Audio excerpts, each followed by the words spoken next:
লালু ভাই, এটা আপনি কার কাছে নিয়ে এলেন? ওনারে চিনস না তুই? উনি অনেক বড় তান্ত্রিক, এই দেশে ওনার লক্ষ লক্ষ মুরিদ।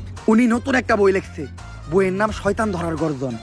যেই বই পইরা নতুন কইরা লাখ লাখ মানুষ তান্ত্রিক হইতাছে।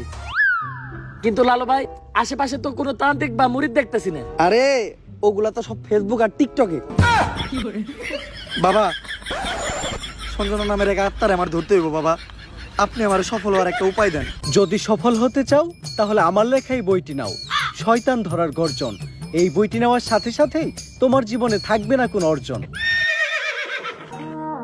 আমি কথা দিয়ে কথা রেখেছি, শয়তান আসেনি তো ফিরে। আমি শয়তান তাড়ানো গল্প লিখেছি আমার সারাটি জীবন ধরে।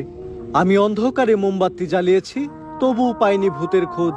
আমি ভূতের অপেক্ষায় ছিলাম, ভূত নিজেই হয়েছিল নিখোঁজ।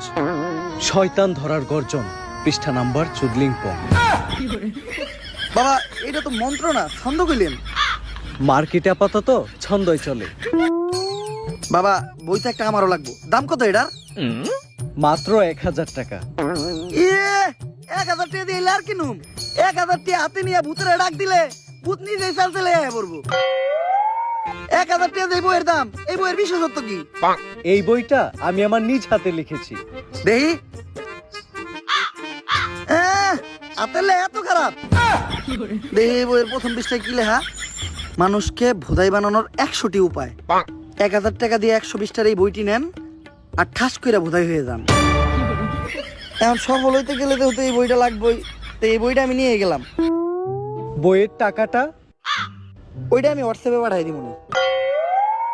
গুরু, আজকের থেকে আপনার লেখা এই বইটা পইরাই আমার শয়তান ধরার যাত্রা করলাম শুরু।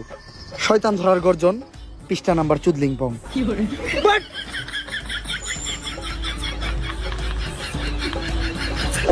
আত্মা ডাকার জন্য প্রথমে ময়দা দিয়া গোল করে একটা দাগ দিতে হইব, তারপর এক জন্ডে দাগের বাইরে বাই করতে হইব, কারণ শুধুমাত্র সেই আত্মাটা দেখতে পাইব। তুই দাগের বাইরে দিয়ে দাঁড়া, আত্মাটা খালি তুই দেখতে পাবি, দেখা মাত্রই আমার সিগন্যাল দিবি। ঠিক আছে ভাই।